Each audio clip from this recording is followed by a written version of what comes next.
It must be Thursday. Welcome to Learning Unwrapped, a talk show about your most important life skill, brought to you by International Broadcast Media TV. Thank you very much. And I am your take two. I'm your host, Dr. Nancy Sulla, and I'm excited about the topic tonight with technology as a game changer. I became a teacher in the late 70s and always wanted to be a teacher since I was 5 years old. And I took a left-hand turn somewhere and went off into the field of computer science, taught myself some computer programming languages, became a programmer, systems analyst, was promoted to manager. And I just woke up one day and said, what am I doing? My calling was to be in education.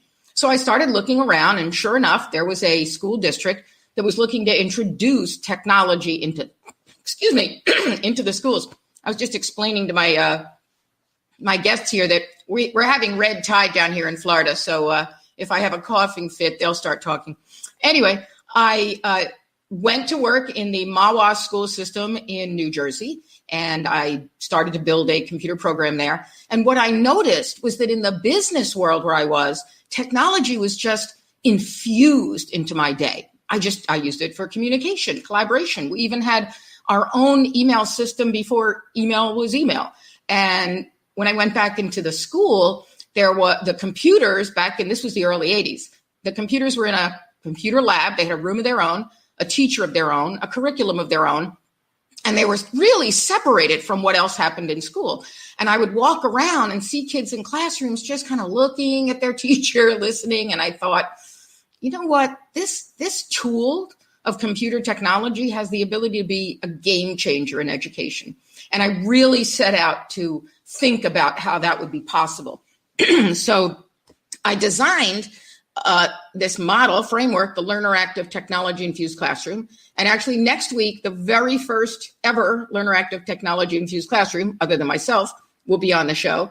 But I wanted to see how technology could make a difference. And I have decades of stories along those lines. And one of them is that when I'd started my company, while I was still working, I was doing some consulting on the side. But then I finally decided in 1994 that I had to commit fully to working as a consultant in schools to, at first, think about technology as the game changer. And then that just morphed into redesigning instruction throughout. I went on to get a doctorate in educational administration so that I could learn more about seeing the whole big picture. Well, anyway, 1995 is the year, and I hired my very first employee ever. And he worked with me for a couple of years and then decided that he actually wanted to go out and hit the big time in the computer industry, became a big mucky-muck IT guy. And then years later, returned, called me up and said that he really, I think he missed me, but he wanted to come and work with me. And he is my co-host tonight. He is originally was the Vice President of Technology Innovation. Hey, Boyd. Hi. But is now the Vice President of Technology as well as Finance Operations. It is Boyd Edelson. Welcome. Hi, Nancy. Boyd. Hi, thank you. How are you? I'm all right. So tell me about something you learned this week. Well, actually, I learned that this week is the great conjunction of Jupiter and Saturn. I know. Pretty exciting. This is kind of an astronomy week. Earlier this week was the Geminid meteor shower, too, which was very exciting. So hopefully the skies will be clear this week. It's certainly cold out there, but hopefully the skies will be clear, too. So it should be nice viewing. Yeah, you have snow up there in New York? Oh, yeah, lots of it. Mm-hmm. About 1.5 feet.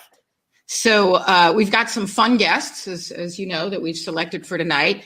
So let me first share that I met Roland Antoine through a friend, actually, and he was one of my guests when I was asked to be on the Mark Lee online dinner party, which is also hosted here on Wednesdays from 4 to 7. And so we had a great time. But by the end of the show, I just said, I just didn't have enough of Roland. Like, I wanted to hear more. And Roland's got a big job because he handles instructional technology support for all of Texas. He works for the Texas Education Agency. And formerly, not too long ago, he was with the Dallas school system as the Director of Educational Technology and the Deputy Chief Technology Officer. And this is the piece I like. In 2017, He was one of National School Boards Association 20 to watch educators. So please welcome Roland Antoine. Thank you, Nancy. Hi, Roland. How's it going? Good. So, Roland, what have you learned this week? I learn stuff every day in what I do. Some of it good, some of it challenging. But there's one thing in particular that I learned just today, as part of another group I work with. I was going through some information that it was a presentation from the EdTech Genome Project, and one of their points was 85% of the $13.2 billion in technology funds that get spent every year, educators feel like it goes to waste. And what's really interesting about that is that was from a presentation that they posted in 2019, prior to the pandemic. And so I was thinking about what are the implications of that when we went into the pandemic and why certain things might be happening now. So that was an interesting piece of information. That's intriguing. Right. Yeah, we have to have that study done again. Yeah. Well, it's going to be fun to talk with you tonight about technology from the big perspective. I'm going to bring in our second guest. Our second guest is actually a first grade teacher in Nyack, New York. And she connected with us a while ago when we started working in the Nyack school system to design learner-active, technology-infused classrooms, which after that mouthful, we will just call it LATIC. So she is a LATIC teacher in the first grade, and she's been teaching this way. It's a very student-centered and student-driven approach to instruction. She's been teaching this way for a bunch of years. So she's actually now also one of our teacher leaders in the district, supporting her colleagues who are moving down this road as well. Please welcome Dr. Christina Clark. Hi, thank you so much, Nancy. How is everybody? So nice to be here. Great. Welcome. So Christina, what have you learned this week that you'd like to share with everyone? Well, being a first grade teacher, one of the things that I do every day is I read with my students, and we've been exploring nonfiction. So we were reading this book called What Would You Do If Something Tried to Eat You? And it was about how animals escape from predators. So I learned that there is a gecko in South America that actually walks on water to escape its predator. So I thought that was a pretty interesting fact. And my students were all just like, whoa, that's the coolest thing. So That was what I learned this year about the gecko that walks on water to escape. Wow. Well, you'll have to share with them that down here in Florida, we had a cold snap a week or two ago where the temperature dipped down into the 40s, which is unusual. And the lizards actually drop from the trees. And it's because their metabolism goes into a state that causes them to just look like they're frozen, and then they fall. And I tell my friends, don't worry, because, a couple of days later, they're just going to get up and walk away. Once they have to absorb the sun in order for them to have the heat for their bodies to work. So that could be a fun addition to your story time. There we go. I'm going to write that down, share that with them. Get that one down. And the last guest that we're going to bring into the conversation tonight is a gentleman that I met when I was asked by the University of Pennsylvania's Excellence in Equity Consortium to present on executive function and equity, make that connection. And I was running a workshop in Philadelphia, and Jim Gosser was there, who was an instructional technology coach there.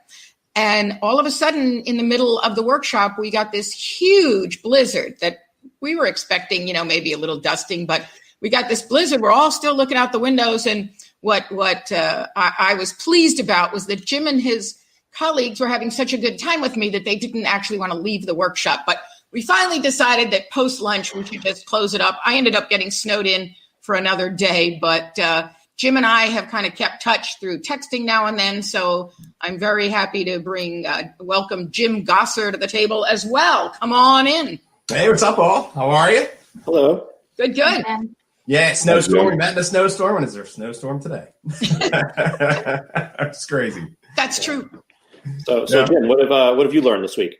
So I guess going off of that, I mean, like I heard Roland say we're learning all the time, but today it was the snow day. That's what I learned today. How important it is. And how there were some districts around my area. We got hit. We got about 12 inches. I think New York, you got 20 something. I don't know how many. But some schools decided we've been doing virtual, and they went virtual. They kept rolling with the virtual teaching, which is good. They don't miss those days. But I just felt like our district decided to go with it. It's a snow day, right? So keep them off. It's a snow day. Leave the kid. Let them do what they need to do. And I just watch my kids. They're outside. They're playing. They're having fun. They're helping us shovel, everything like that. So I just feel like that's what I learned. I learned the importance of the snow day. The importance of the snow day. I was talking to some teachers whose districts were staying open because they could continue to offer remote instruction. But we talked about building into the day, going out and playing in the snow, coming back, writing a story about it, or because you can't ignore a good snowstorm. No, it's great. Meet your neighbors, hang out. Oh, and the second thing is I need to buy a snowblower. Yeah,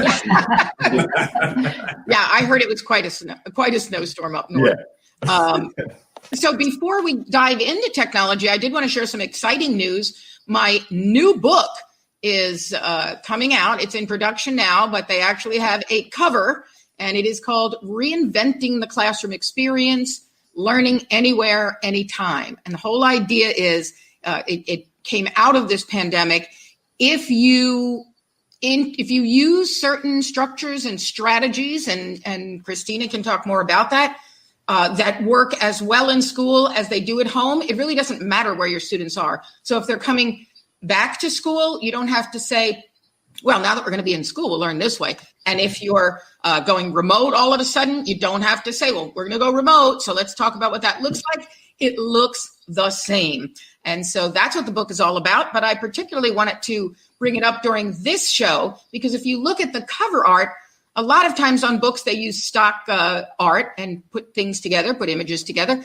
I just wanted an original image. So Boyd's daughter, India, she actually is at the Fashion Institute of Technology, just studying graphic arts and animation.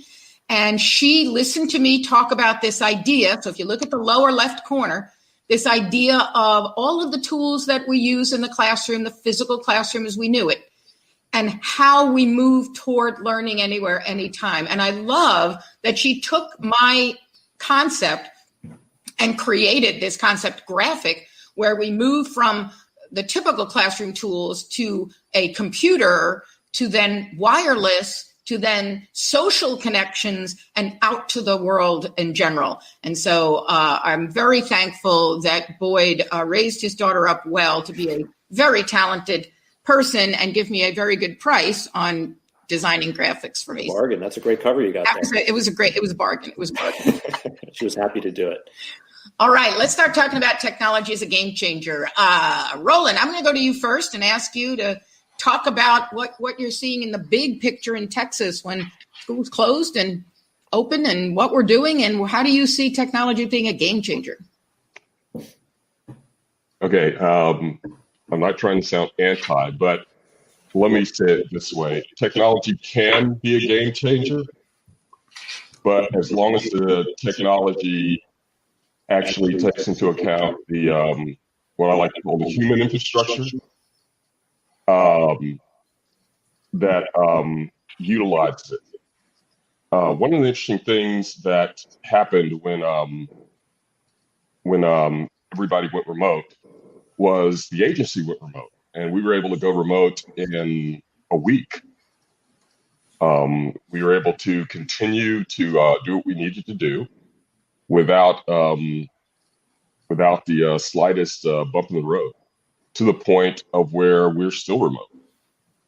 But that's because we were using systems that were designed for business.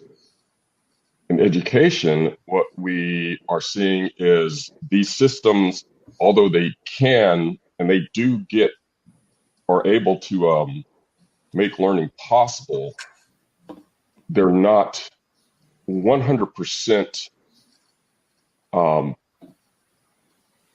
well designed for the human infrastructure that they're supposed to support. And what I mean by that is, if you're thinking about, I know that one of the terms that we use for this, we call it remote learning. And it's not really remote learning, it's learning through virtual presence. Because remote learning implies that there is going to be minimal contact, kind of like when you're doing your degree online, right? You're not staring at your professor every day.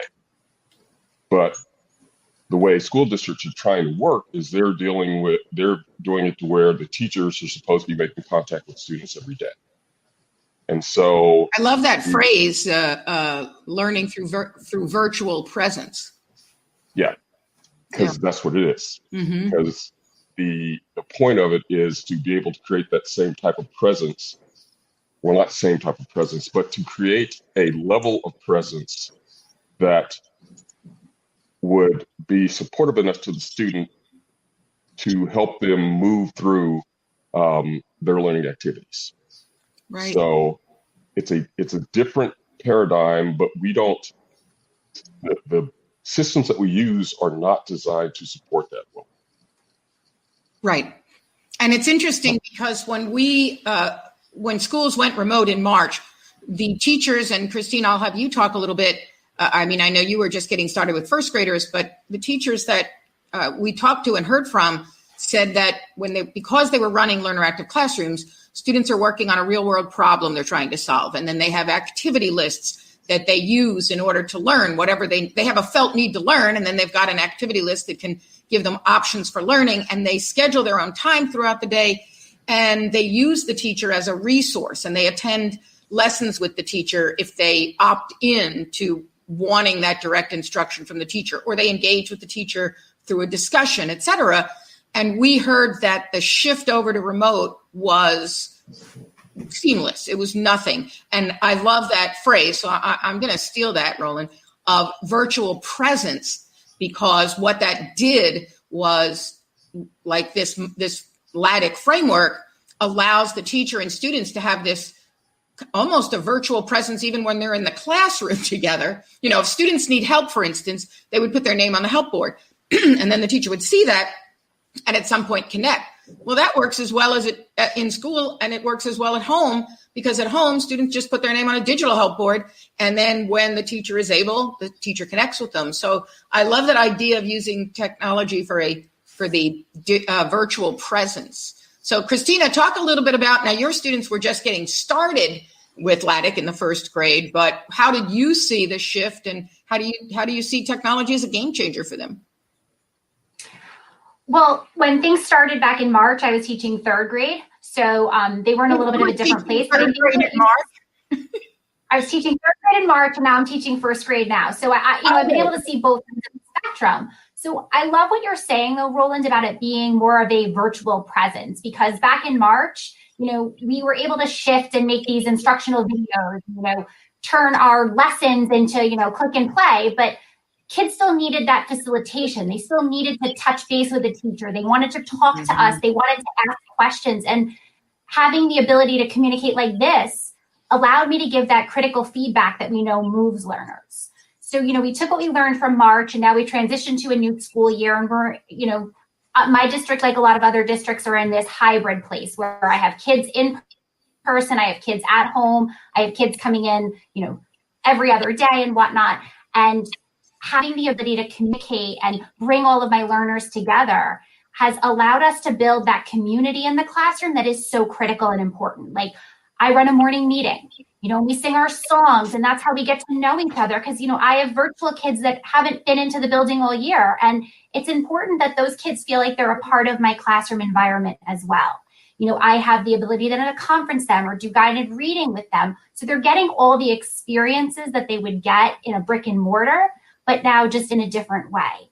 And, I love when people will say, oh, well, they're little. Yes, they can.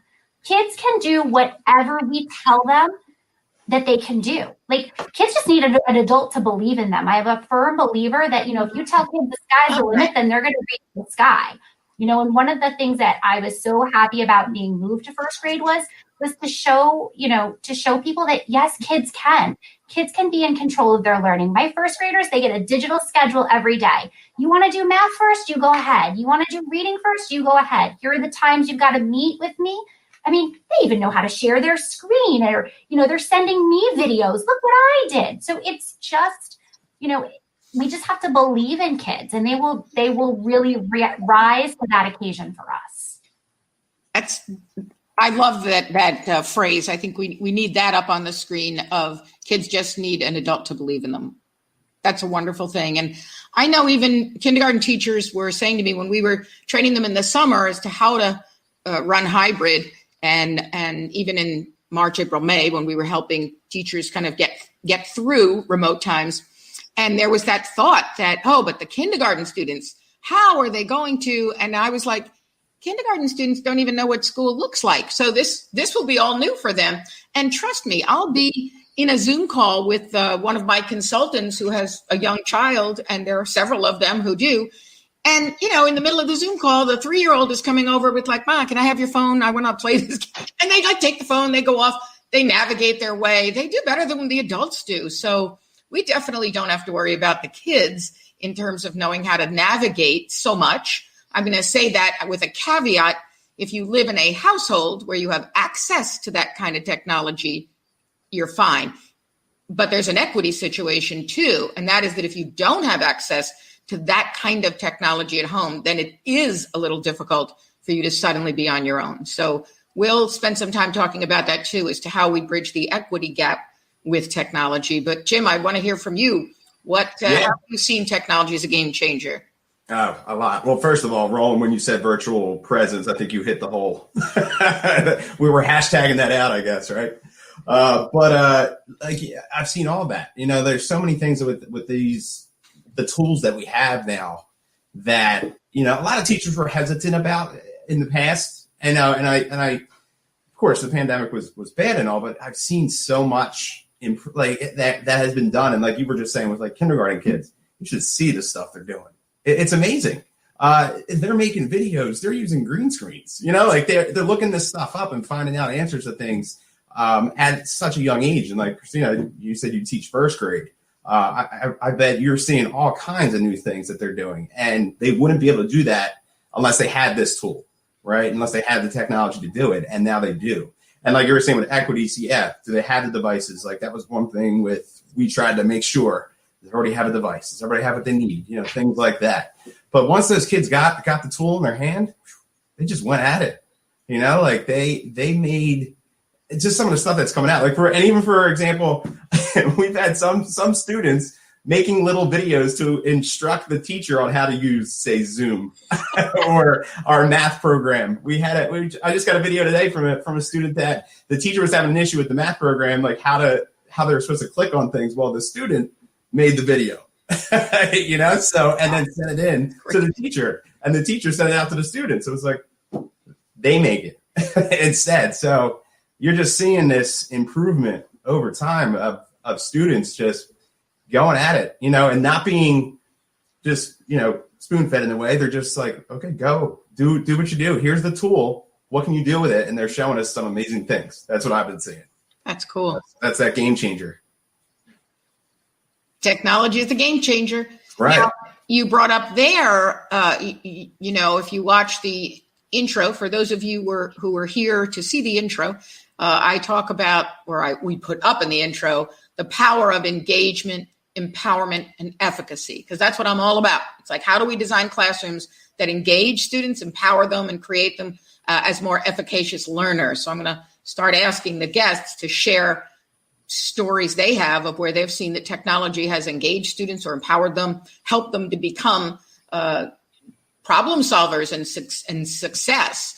So while you guys are thinking on that, I just want to welcome our live audience and tell you that I thrive on live. So I love when we have a live audience, and I see that we've got some great comments in the chat. And so our director behind the scenes, Dr. Carrie Gentner, is putting up different quotes as we see them. So, keep thinking on your end too How have you seen technology as a game changer? Now, it's a little hard because you can't write long comments or they don't really fit well on the screen, but think about what are some of your favorite apps, some of your favorite uses of technology, software, websites even.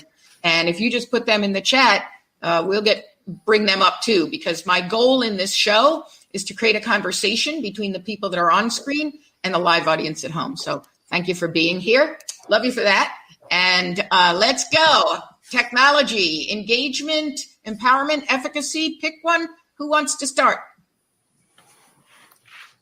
I'll go if you want. Sure. I guess one of the things that I saw and talking about apps, things like that, and that's one of the, like we're saying about game changers. Over time, it's just, we always say like there's an app for that. And if you notice, all these apps started getting made because they were trying to find out solutions for education and created an app for that and created an app for that and created an app for that. One that I liked a lot, and we use it in our district, is Nearpod. And I think there's another one. Pear Deck is like the other style of it. And I've noticed that too. There's apps, and then there's other groups that do other apps that are the same kind of thing, but might do it better. Who knows?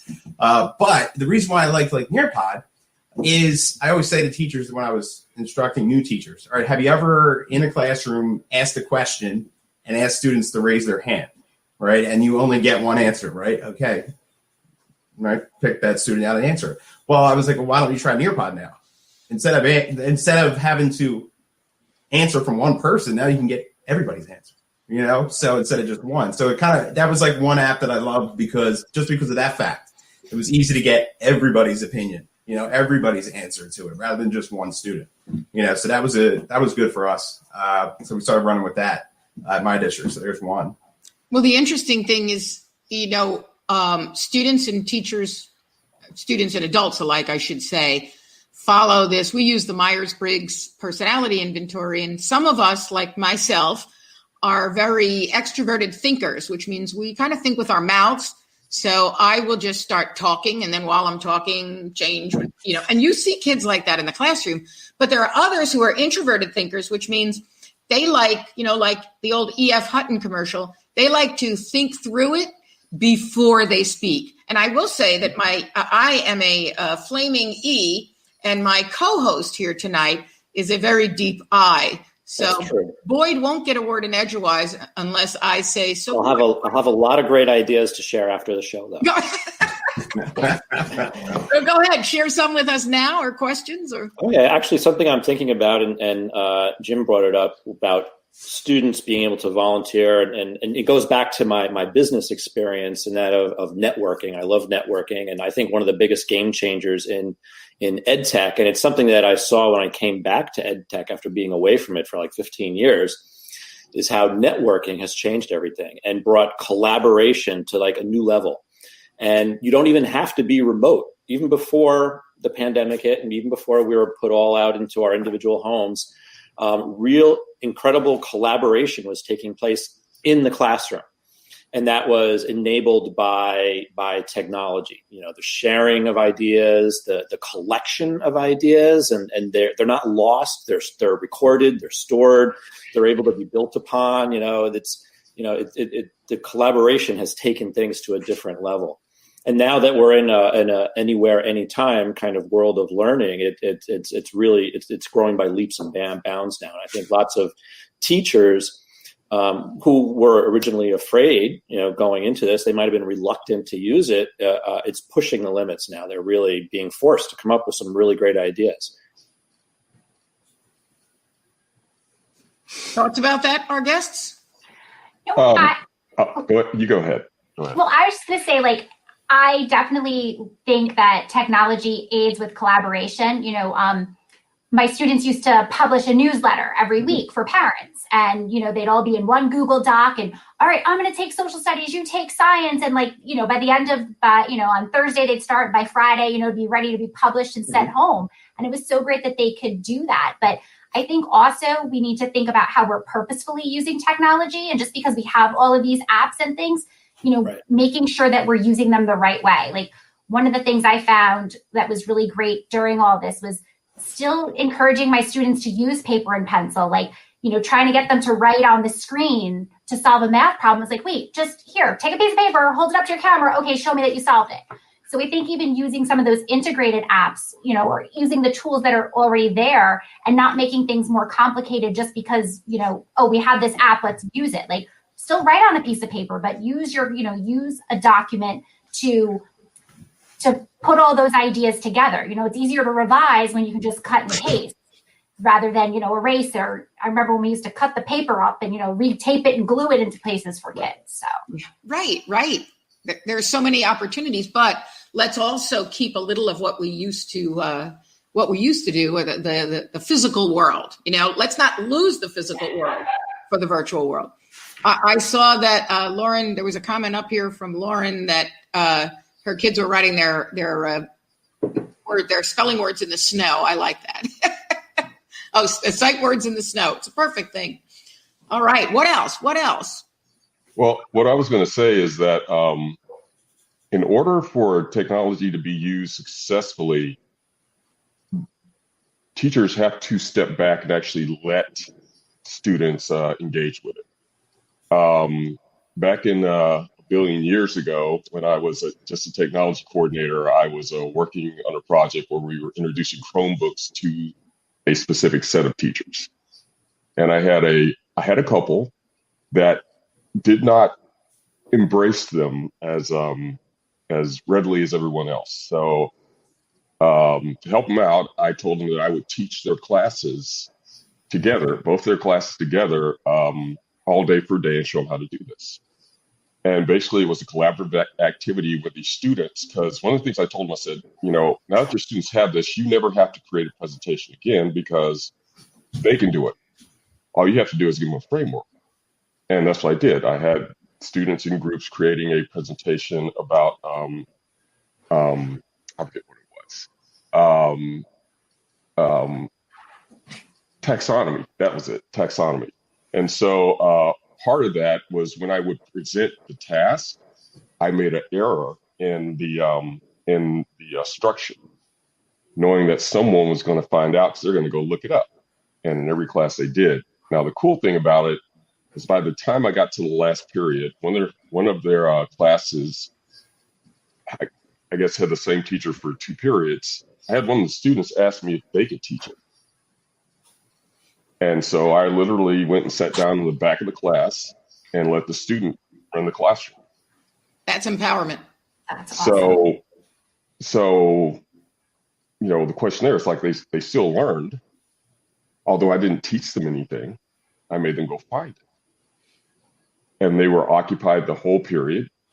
I think they may have learned it a little bit better than me standing up there and telling them about it. Yes.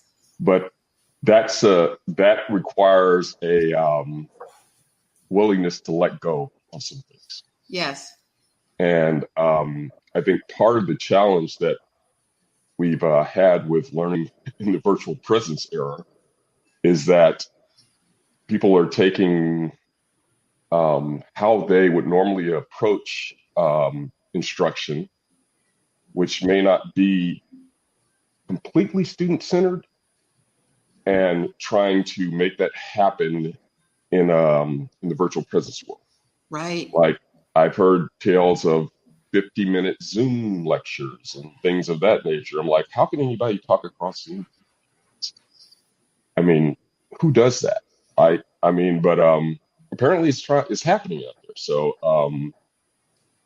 I think part of the challenge that we have seen with making this transition has been you have to change how you do things to actually leverage what the technology can do to help your students. Right. And it's actually, there's 2 parts of that. There's not only do you have to let go in certain respects of using technology in your classroom in this kind of environment, but at the same time, you have to be more deliberate. You have to be more aware of what you're doing and why you're doing it and what the impact's going to be. And you have to think of every little action has to be planned. But at the same time, you have to give your students in the class and the people you're working with freedom to do their own thing. So it's finding that balance that is a challenge for many people. It's easy to go too far in either direction. Well, there has to be some very well planned intentionality with that. You know, you're setting them up to go in a direction. You're not just saying, hey, go find. Right. You're actually saying, go find, but what you're going to find is the stuff that I want you to find. So. Right. Yeah. We use at IDE, we have the metaphor of the teacher as ferry versus teacher as bridge. And in the learner active classroom, the teacher is a bridge. And I think it's really strong here because the bridge is not just letting them go. It's allowing them to progress at their own pace within a very carefully defined framework, right? The bridge it supports them. It has the guardrails to prevent them from going off in another direction, but it's still allowing them the freedom to move forward at their own pace. So it finds that middle place, that metaphor. Yeah, it's funny if I could just say, like, go off on that as well. I did this with my. If you're hearing that, that's my dog. Apparently, someone has near the door. Rolling household. No. So I just, like you were saying about them, just kind of figure it out a lot. It's funny. We have this meme that we do at my school with some friends of mine because I know that they know how to work technology, you know, and they'll ask me questions and I'll just send them the meme, you know, like. You can do it, you know, to a point of the other, it was a couple weeks ago, I was at my friend's house and his daughter's like 10, 11. And he just moved into a new home and he was like, he wants to drywall his like, right.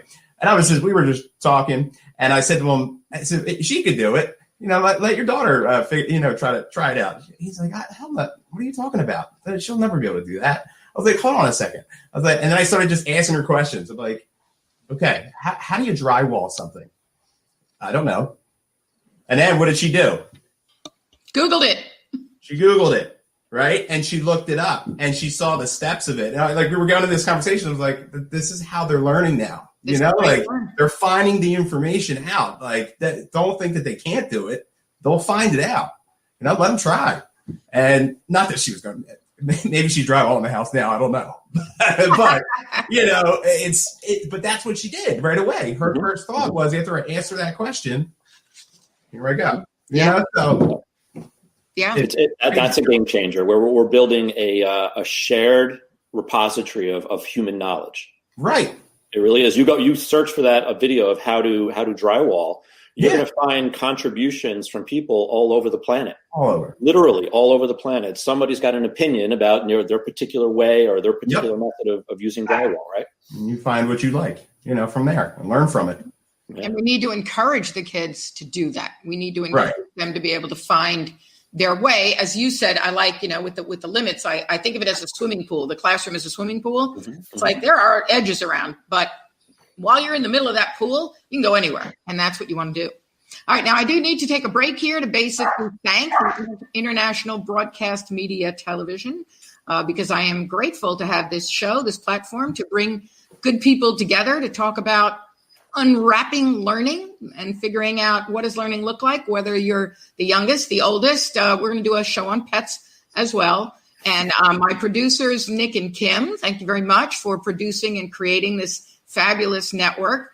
And of course, we have Gwen Fawn, who is behind the scenes as our director, and Mark Lee, who discovered me, I like to say, and hooked me up with this show. And that brings me into my segment, What's in Your Mug?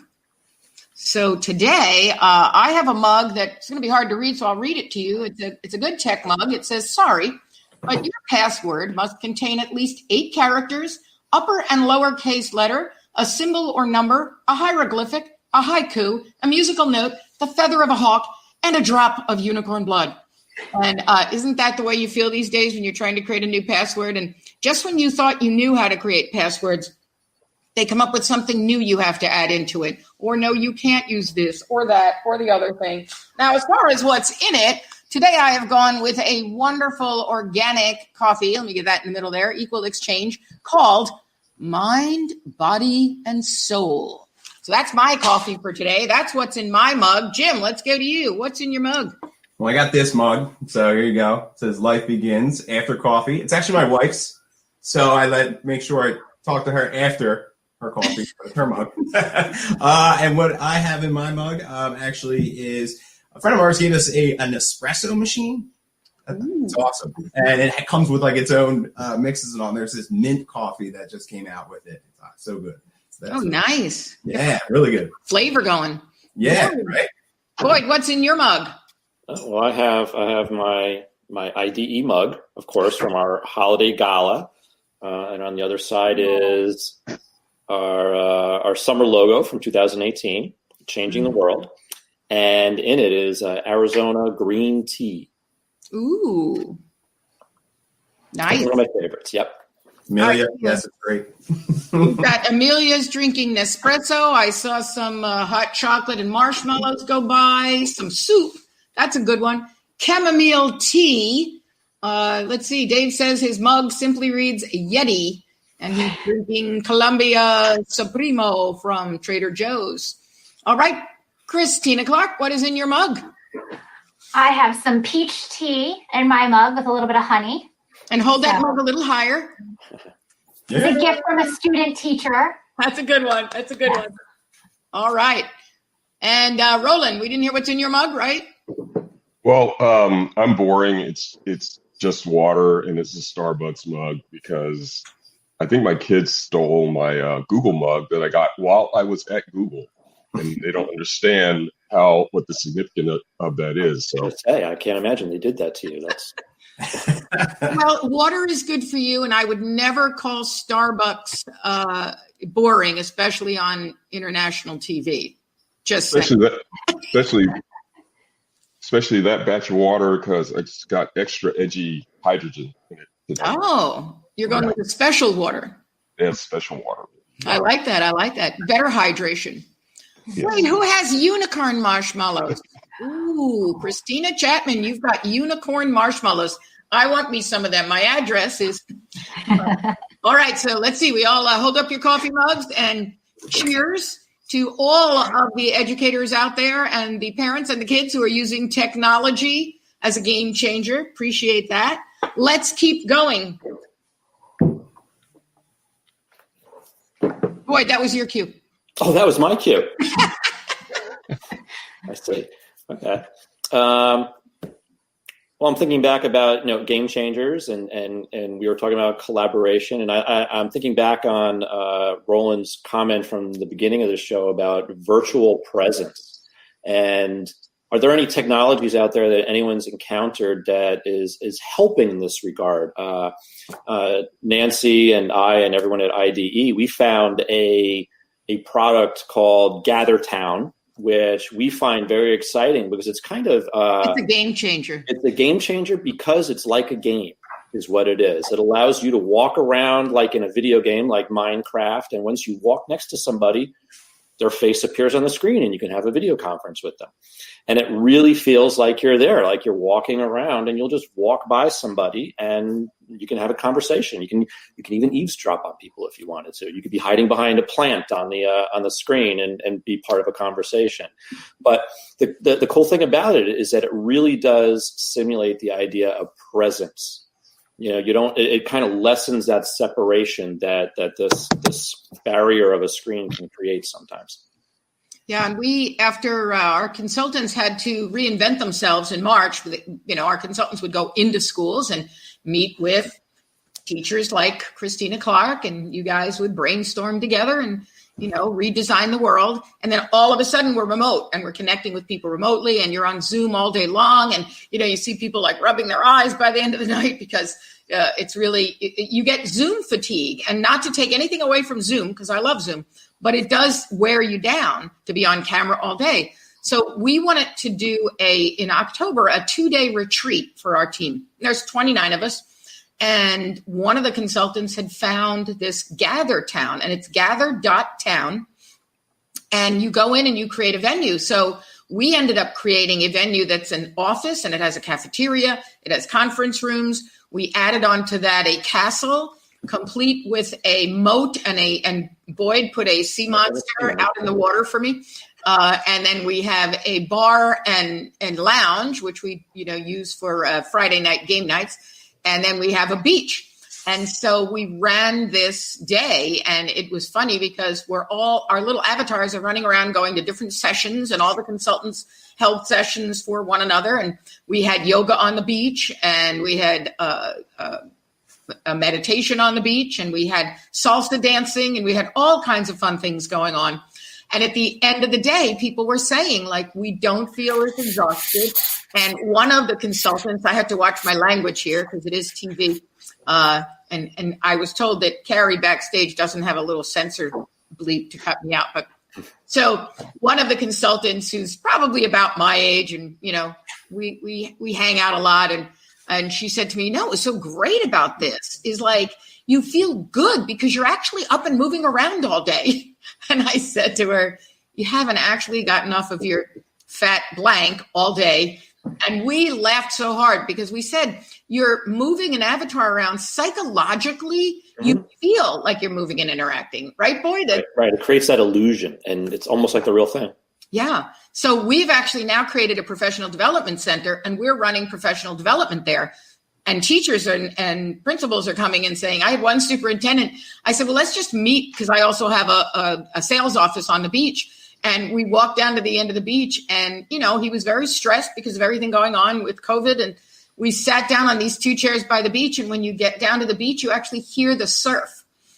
And he was like, wow. And then we just sat there talking, and he said, this is so calming.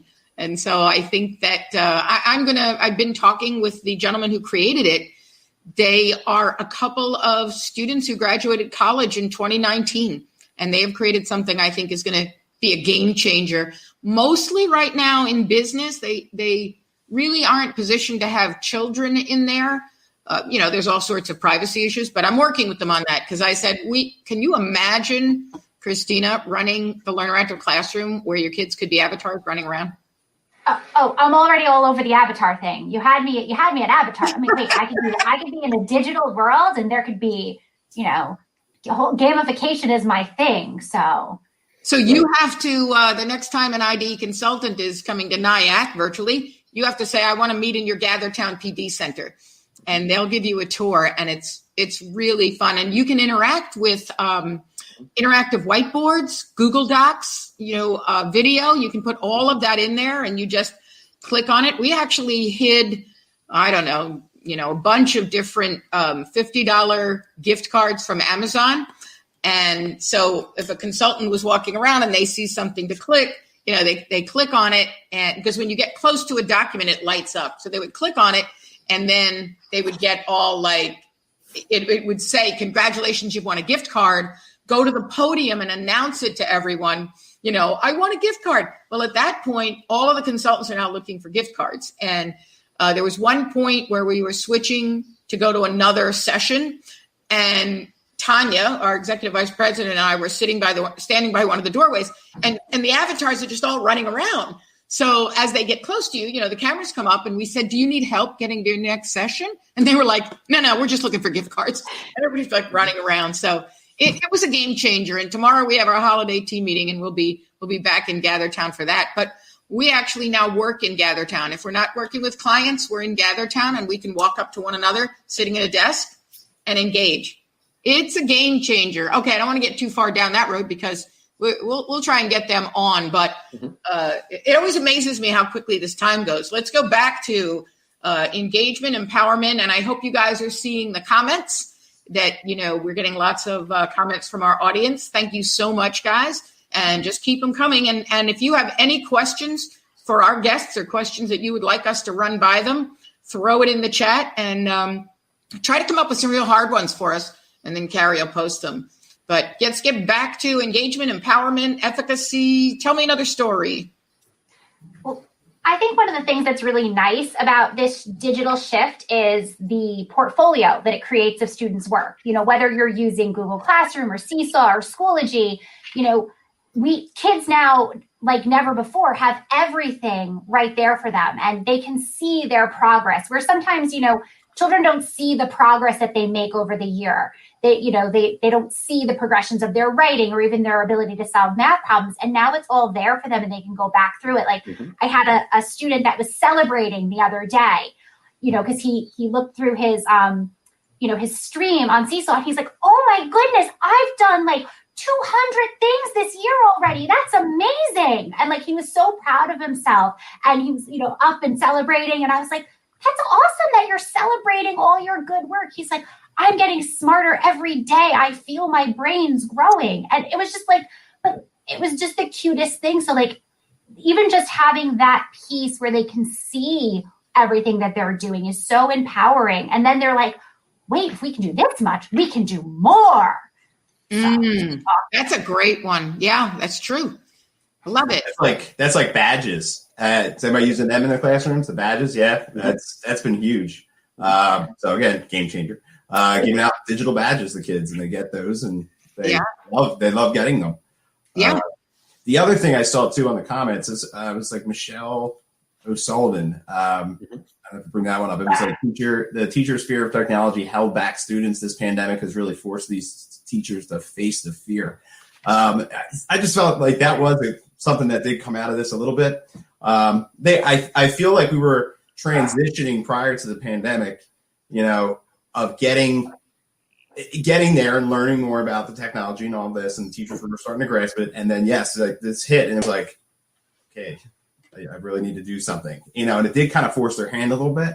But I feel like and you start to see what these kids can do with this technology. It's been amazing. Like, I mean, what are you seeing in first grade? Like, just even from that, it's been great. Yeah. So I do like, there's the bad that came out of this, and also good. And also, once this is over, how it's going to change education. There's going to be a lot of differences coming. And that's what I'm hoping. We won't go back. I know we're doing some work. The consultants were training some teachers to start school differently, and the kindergarten teachers were very upset that the kids wouldn't be able to do their meet and greet.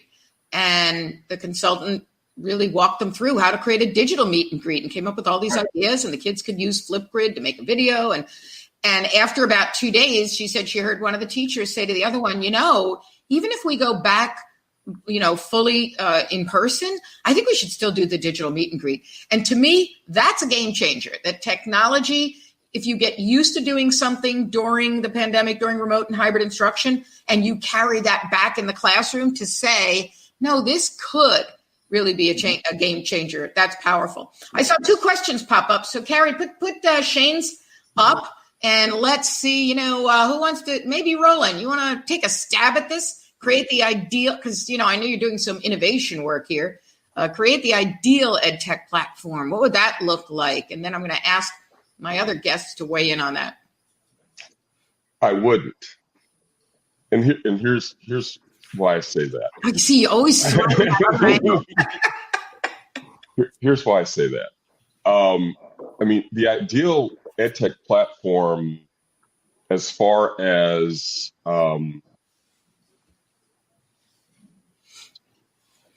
use by the individual, is already there. The capabilities are already there. One thing that probably does need to happen is a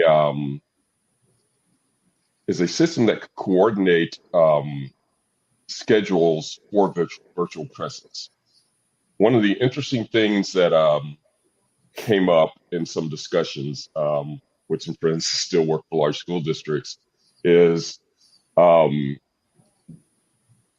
ideally, you want to be able to rearrange the school day in a way that does not fit what a normal student information system does, because normal student information systems like to think in terms of 50-minute periods. Right. And what you only need teachers interacting with students for probably about 20 minutes. And then students being moved into a place where they can interact with their peers for the rest. Maybe not at first grade, but maybe at higher grade. Even in first grade. Because part of that virtual presence is interacting with their peers. And so no scheduling system does that. We built a lot of, and this is something that another thought I've been preoccupied with.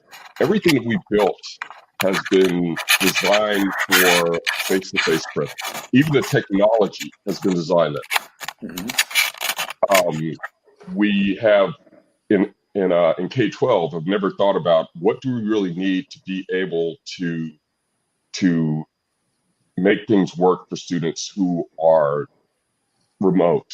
Well, I don't want to use remote, but who are not in the classroom with a teacher, because things need to operate a little bit differently there. And we have not built or considered how that would look. Right. So we took a bunch of tools that, and teachers who are making this work, this is another reason why they need to be complimented highly, because we took a bunch of tools that weren't really designed for that and are making them work that way.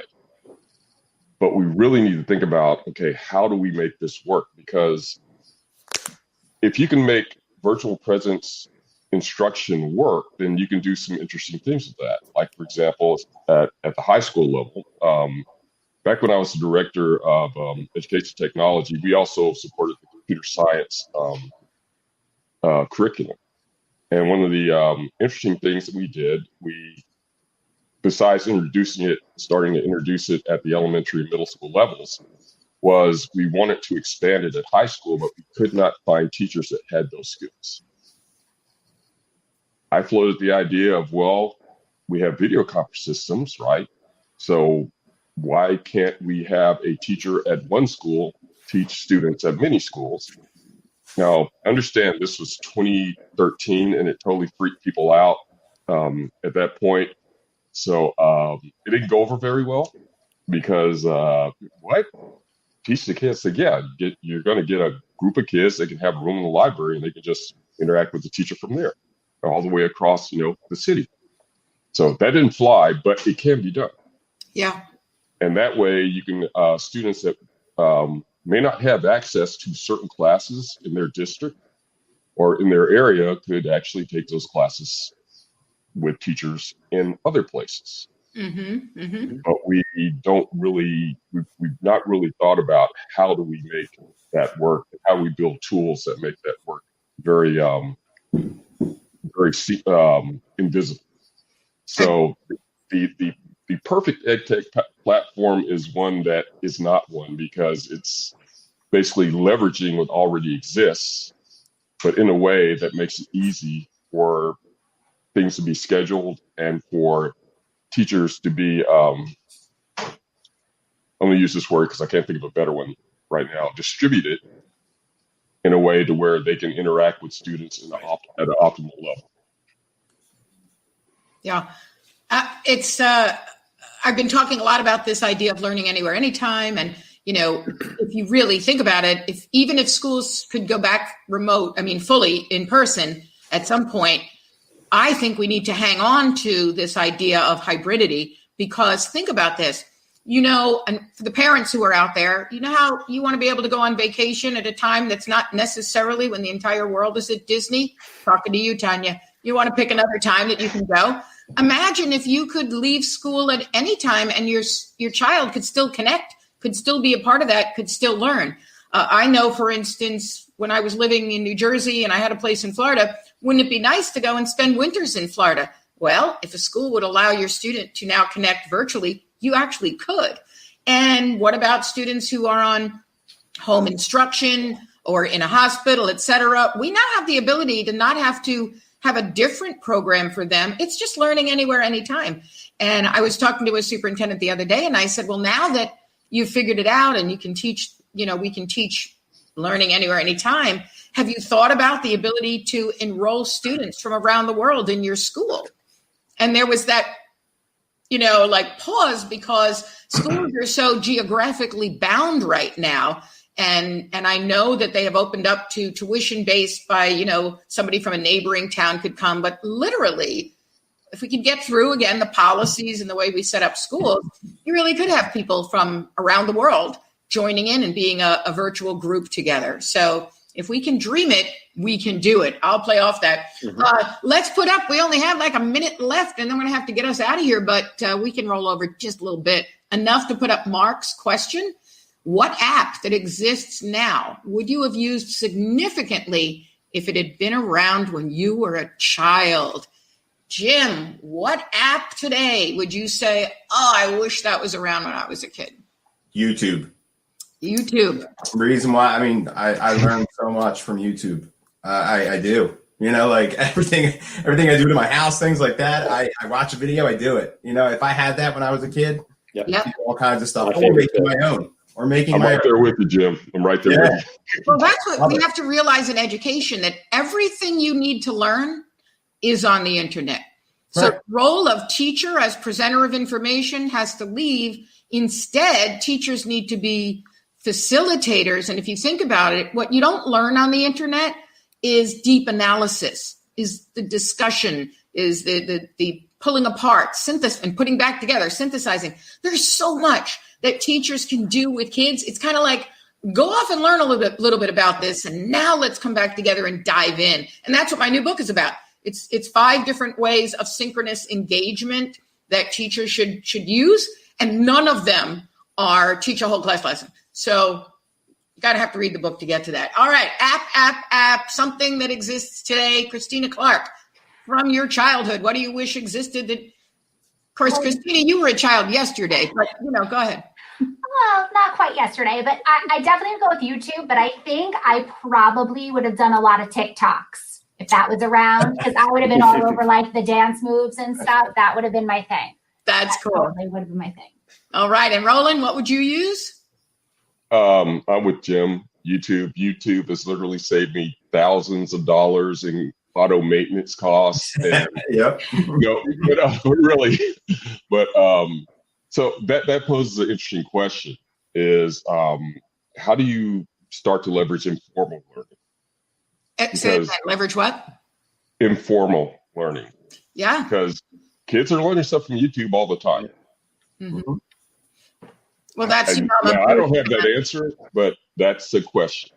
I'm a big fan of the 5 P's of PBL: problem-based, project-based, place-based, profession-based, and pursuit-based learning. And when you give a kid a real-world problem to tackle, they just start going off and they learn much more. I mean, it goes back to when I think I might have talked about this last week, where when I was working with kids and I had them engaged in learning math, and I didn't teach percentages. I didn't get to that chapter, but my students who were at the bottom of the class when you looked at all the test scores, not only did they pass the state test, but they outperformed the regular ed kids in percentages. And my principal couldn't understand why. And I was like, I don't know, but I was a second-year teacher, so I didn't know. But now I know it was because I taught the entire class through problem-based learning. And there were so many opportunities. I just facilitated them, going on more and more and more. All right, Boyd, you need to tell us your app, and then we need to close out. I was a big video gamer when I was a kid, all the time. Atari, ColecoVision, and television. And I was happy with a little square just bouncing around the screen. So if I had today's video games, forget it. I never would have been outdoors. You never would have seen me. That's probably true. Yeah. And there's so many. I mean, I would do all of that. I do think the ESPN fantasy football app is probably a favorite that I wish we had back in the day. And then I'm going to go back to GatherTown. I'm just in love with this app, and I know it's going to be huge. And Microsoft, Amazon, Facebook, if you're listening, one of you is going to try and buy them. But I already asked them and they don't want to sell, but it's a powerful platform. So, all right, I can't believe that the hour is gone. I want to thank Jim, Christina, Roland, you are amazing guests. Thank you for sharing all of your ideas about technology. I love you. And Boyd, of course, as my co-host. I appreciate you being here, and I love all the years we've worked together and all of the fun that we've had. And we'll continue to have more. So next week, and I know it's a little rough for a live audience on Christmas Eve, but I'm hoping we'll have a live audience. Our Christmas Eve show is going to be my favorite things. So I'll have a few of my favorite things as guests, and we'll talk about our favorite things when it comes to learning, our favorite stories, our favorite ways in which kids are learning, and we'll play around with that a little bit. And then we will be here on New Year's Eve, where we are going to revisit learning in 2020 or not. So those are the topics that are coming up. I hope that you will join me. Again, I thank International Broadcast Media TV. I hope that if you look on your screen someplace there, you will like our video, but you will also subscribe to International Broadcast Media TV so that you can see what's coming up. They have a lot of great shows, including, don't forget, Mark Lee's show on Wednesday nights from 4 to 7. So I have a couple of companies, and one of them, Innovative Designs for Education, is committed to positioning children to change the world. So it is only fitting for me to end this show with the kids of IDE and some of their friends as we move along. Thank you. I hope to see you next week. Love you guys. Don't forget to watch till the end. I'm playing a game with puppies. It's so much fun because it's season. We have to get them in warm clothes and all of that. Now it's fall. No, now it's winter actually. So it's really cool. So I got her a jacket, some pants. Now I have to get her shoes. I'm gonna put her like boots on because it's a little cold out there. Hey IDE kid, it's time for story time. Woo! That's what I used to do back when the pandemic first started. When I used to read stories. My favorite was Go Dog Go. And every Friday I used to do cute little puppet shows. I had so much fun. It meant a ton to me, and I hope it meant the same to them. One of the kids started to want to read to me, which meant so much to me that she wanted to read to me, and that my story time made her want to give me a story time. I meet with my teacher and I read and spell on Seesaw every Tuesday.